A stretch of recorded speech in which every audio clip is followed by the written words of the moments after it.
പാലക്കാട് ഉപതെരഞ്ഞെടുപ്പിൽ ഇടതുപക്ഷ ജനാധിപത്യ മുന്നണിയുടെ വിജയം ഉറപ്പാക്കിയ സംഘടനാപരവും രാഷ്ട്രീയവുമായ പ്രവർത്തനമാണ്. സഖാവ് പിണറായി പങ്കെടുത്ത 6 പരിപാടി നടന്നിട്ടുണ്ട് അവിടെ. ആ ഒരു മുനിസിപ്പാലിറ്റിയും അതിൻ്റെ അപ്പുറം ഇപ്പുറമുള്ള 3 പഞ്ചായത്തുമാണ് അവിടെ. അതോട് ഒപ്പം നിൽക്കാൻ പറ്റുന്ന ഒരു പരിപാടിയും, ജനകീയമായ രാഷ്ട്രീയമായ ഒരു പരിപാടിയും UDF ഓ BJP ഓ നടത്തിയിട്ടില്ല. അപ്പോൾ നല്ലൊരു ജനകീയ മുന്നേറ്റം തന്നെയാണ് പാലക്കാട് ഉണ്ടായിട്ടുള്ളത്. അതുകൊണ്ടാണ് ഞാൻ വീണ്ടും ആവർത്തിക്കുന്നത്, പാലക്കാട് ഇടതുപക്ഷ ജനാധിപത്യ മുന്നണി ഇപ്രാവശ്യം ചരിത്ര വിജയം നേടുന്ന തരത്തിലേക്കാണ് കാര്യങ്ങൾ നീങ്ങുന്നത്. അതാണ് ഈ പാലക്കാട് തങ്ങൾക്കെതിരെ ഇത്തരത്തിലുള്ള വിമർശനങ്ങളൊന്നും മുമ്പ് CPM ഇങ്ങനെ പരസ്യമായി പറഞ്ഞിരുന്നില്ല. ഞാൻ തന്നെ പറഞ്ഞിട്ടുണ്ട്, ജമാഅത്ത് ഇസ്ലാമിൻ്റെയും SDPIയുടെയും ആശയ തടവറയിലാണ് മുസ്ലിം ലീഗും ഗുണഭോക്താവായ കോൺഗ്രസും ഉള്ളത് എന്ന് 18ാം ലോക്സഭാ തെരഞ്ഞെടുപ്പുമായിട്ട് ബന്ധപ്പെട്ട ആദ്യത്തെ റിവ്യൂ പരിശോധനയിൽ ഞങ്ങൾ പറഞ്ഞിട്ടുണ്ട്. ഞാൻ തന്നെ ആ പത്രസമ്മേളനം നടത്തിയിട്ട് പറഞ്ഞു തിരുവനന്തപുരത്ത്. ഞാൻ തെരഞ്ഞെടുപ്പ് ശേഷം ഇപ്പം തെരഞ്ഞെടുപ്പ് നടന്നുകൊണ്ടിരിക്കും. അല്ല, അത്രത്തോളം 18ാം ലോക്സഭാ തെരഞ്ഞെടുപ്പിലാണല്ലോ SDPIയും അതുപോലെ തന്നെ ജമാഅത്ത് ഇസ്ലാമിയും ഉൾപ്പെടെ ചേരുന്ന ഒരു വർഗീയ കൂട്ടുകെട്ട് രൂപപ്പെട്ട് വന്നത്. പിന്നെ അതിന് മുമ്പേ വിശദീകരിക്കേണ്ട കാര്യം ഞങ്ങളൊക്കെ ഒരിക്കലും നിന്നിട്ടില്ല, ഒരിക്കലും നിന്നിട്ടില്ല. അവർ പ്രഖ്യാപിക്കാറുണ്ട്, ആ പ്രഖ്യാപനം ഞങ്ങൾ നമ്മൾ എന്ത് ബന്ധം? ഇല്ല, ഞാനതിനാ പറഞ്ഞത്. ഞാൻ പറഞ്ഞത് എപ്പോഴെങ്കിലുള്ള കാലം തിരിച്ചു ഓടിക്കുന്നു വിശദീകരിച്ചിട്ട്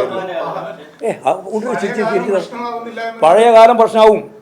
പഴയ കാലം ഭൂതകാലത്തെ അവർ ഓർത്തുകൊണ്ട് മാത്രമേ വർത്തമാനമുള്ളൂ. ആ വർത്തമാനത്തിൽ നിന്ന് മാത്രമേ ഭാവിയുള്ളൂ. അതിൽ ഞാൻ കേൾക്ക് പ്രകോപനം വേണ്ട, വെറുതെ പറഞ്ഞാൽ മതി. സാധാരണ പറഞ്ഞാൽ തന്നെ എനിക്ക് മനസ്സിലാവും. അത് ഇത്രയേ ഉള്ളൂ. ജമാഅത്ത് ഇസ്ലാമിനെ ഒരു രാഷ്ട്രീയ കക്ഷിയായി, ഒരു രാഷ്ട്രീയ പ്രസ്ഥാനത്തിൻ്റെ ഐക്യപ്രസ്ഥാനമായി Communist Party of India Marxist ഇന്നേ വരെ കണ്ടിട്ടില്ല. ഒരു മതരാഷ്ട്രം വേണം, ഇസ്ലാമിക രാഷ്ട്രം വേണമെന്ന് ലോകത്തിൻ്റെ ഭാഗമായിട്ട് പരസ്യമായി പ്രവർത്തിക്കുകയും പ്രസംഗിക്കുകയും ചെയ്യുന്ന ഒരു പാർട്ടിയാണ് ജമാഅത്തെ ഇസ്ലാമി. തികച്ചും വർഗീയമാണ്, തികച്ചും രാഷ്ട്രവാദമാണ്. BJPക്കാരെന്താണോ ഹിന്ദു രാഷ്ട്രത്തിൻ്റെ പേര് പറയുന്നത്, അതുപോലെ തന്നെ ഇസ്ലാമിക രാഷ്ട്രം വേണമെന്ന് പരസ്യമായിട്ട് പറയുന്ന ഒരു പ്രസ്ഥാനമാണ് ജമാഅത്തെ ഇസ്ലാമി. ആ ജമാഅത്തെ ഇസ്ലാമിയുമായിട്ട് കമ്മ്യൂണിസ്റ്റ് പാർട്ടിക്ക് ഒരു തരത്തിലുള്ള രാഷ്ട്രീയ ഐക്യമുന്നണിയില്ല. ഇന്നുമില്ല, ഇനി ഉണ്ടാവുകയും ചെയ്യില്ല. നേരത്തെ നിങ്ങൾക്ക് അറിയുന്നതാണ് കാര്യം. അവർ ഓരോ സ്ഥാനാർത്ഥിയെ തീരുമാനിക്കലാണ് സാധാരണ. ഇതൊന്നും ഞങ്ങൾക്ക് മനസ്സിലായിട്ട് നിങ്ങൾ തിരികണ്ട. അതായത് ജമാഅത്ത് ഇസ്ലാമി തന്നെ കുറേ കോൺഗ്രസ്സുകാരെ തീരുമാനിക്കും, കുറേ ലീഗുകാരെ തീരുമാനിക്കും, കുറേ മാർക്സിസ്റ്റുകാരെ തീരുമാനിക്കും. ഇവർക്കെല്ലാം ഞങ്ങൾ വോട്ട് ചെയ്യുന്നു, ഏകപക്ഷീയമായിട്ട് പ്രഖ്യാപിക്കും. ഈ നിലയായിരുന്നു കുറേ കാലം ഉണ്ടായിരുന്നത്. ഇപ്പോൾ തിരിച്ചറിയോടുകൂടി കൃത്യമായിട്ട് ഈ വർഗീയ ധ്രുവീകരണത്തിൻ്റെ ഭാഗമായിട്ട് വരുന്നതോടുകൂടി മാധ്യമത്തെയും അതുപോലെ തന്നെ മീഡിയ വണ്ണിനെയും എല്ലാം ജനങ്ങൾക്ക് തിരിച്ചറിയാൻ സാധിച്ചിട്ടുണ്ട്.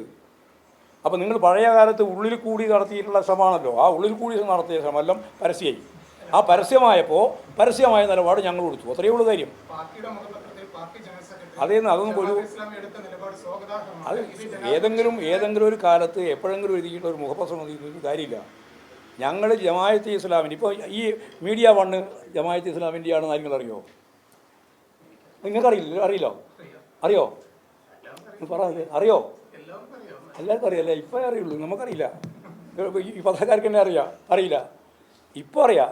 അതുപോലെ മാധ്യമം ജമാഅത്തെ ഇസ്ലാമിൻ്റെതാണെന്ന് ആരെങ്കിലും അറിയോ? അപ്പോൾ അറിയാതെ ഘട്ടത്തിൽ ഞങ്ങളെല്ലാം മാധ്യമത്തോടും അതുപോലെ തന്നെ മീഡിയ വണ്ണിനോടെല്ലാം ഒരു നിലപാട് സ്വീകരിച്ചിട്ടുണ്ട്. ഇപ്പോഴും പച്ചയായിട്ട് വർഗീയത അതിൻ്റെ മുഖമുദ്രയായിട്ട് മാറുകയും ഞങ്ങൾ ഇസ്ലാമിക രാഷ്ട്രത്തിന് വേണ്ടി നിലകൊള്ളുന്നൊരു പ്രസ്ഥാനമാണ് എന്ന് പരസ്യമായ സമീപനം സ്വീകരിക്കുകയും ചെയ്യുന്ന ഒരു വിഭാഗമായിട്ട് മാറിയിരിക്കുകയാണ്. അത് ജനാധിപത്യ വിരുദ്ധമാണ്, മതനിരപേക്ഷക്കെതിരാണ്. ഒരു ഭാഗത്ത് RSSൻ്റെ കൗണ്ടർ പാർട്ടാണ്. അതുകൊണ്ടാണ് ഞങ്ങൾ അതിനെ അതിശക്തിയായിട്ട് എതിർക്കുന്നത്. ഇനി എതിർക്കും. അപ്പോൾ തിരിച്ചറിയാതെ അല്ലെങ്കിൽ അത്രത്തോളം പുറത്തു വരാതെ ഘട്ടത്തിൽ കണ്ട ഒരു കാര്യം വെച്ചിട്ട് അത് അന്ന് നേടാൻ സാധിച്ചിട്ടുള്ള കാര്യം ഇനി നേടാൻ പറ്റുമെന്ന് വിചാരിക്കണ്ട. അത്രയേ ഉള്ളൂ. ഇപ്പോഴും ലീഗ് അതിൻ്റെ ഒപ്പം ചേർന്ന് നിൽക്കുകയാണ്. അതാണ് ഞങ്ങളുടെ വിമർശനം. അതിൻ്റെ തടവറയിലാണ്, അതിൻ്റെ ആശയ തടവറയിലാണെന്ന് ഞാൻ പറഞ്ഞത് വെറുതെയല്ല, വെറും തടവറയല്ല, ആശയ തടവറയിലാണെന്ന് പറഞ്ഞത് ഈ വർഗീയത കൊണ്ടാണ് പറഞ്ഞത്. നേരത്തെ ആയിരുന്നില്ല. പലപ്പോഴും ജനാധിപത്യപരമായ രീതിയിൽ പ്രവർത്തിച്ചിട്ടുള്ള പാർട്ടിയാണ്. അതുകൊണ്ടാണല്ലോ ഇവിടെ തന്നെ നമ്മൾ ശക്തിയായ രീതിയിൽ ഈ ഭരണവികാരത്തിനെതിരായിട്ട് എന്ന് പറഞ്ഞാൽ BJPയുടെ ഒപ്പം അതിശക്തിയായിട്ട് എതിർത്ത് നിൽക്കുന്ന വിഭാഗത്തിൻ്റെ ഒപ്പം നിന്നല്ലോ ലീഗ് ഉൾപ്പെടെ. പൗരത്വ ഭേദഗതി നിയമം വന്നപ്പോൾ അതല്ലേ നിലപാട് സ്വീകരിച്ചത്. പൗരത്വ ഭേദഗതി നിയമം വന്നപ്പോൾ കോൺഗ്രസിൽ നിന്ന് വിഭിന്നമായ നിലപാട് ലീഗ് സ്വീകരിച്ചിട്ടുണ്ട്. ഞങ്ങളതിനെ സ്വാഗതം ചെയ്തിട്ടുണ്ട് അന്നും. അന്ന് ജനാധിപത്യത്തിന് വേണ്ടിയിട്ടുള്ളതാണ്, മതനിരപേക്ഷതയ്ക്ക് വേണ്ടിയിട്ടുള്ളതാണ്, ഒരു മതരാഷ്ട്രം വരാൻ പാടില്ല എന്നുള്ളത് വേണ്ടിയിട്ടാണ്. ഇത് മതരാഷ്ട്രം വേണമെന്ന് പറയുന്നവരുമായി ചേർന്നതാണ് പ്രശ്നം. അതാ കാര്യം. രണ്ടിനും വ്യത്യാസം മനസ്സിലായില്ലേ?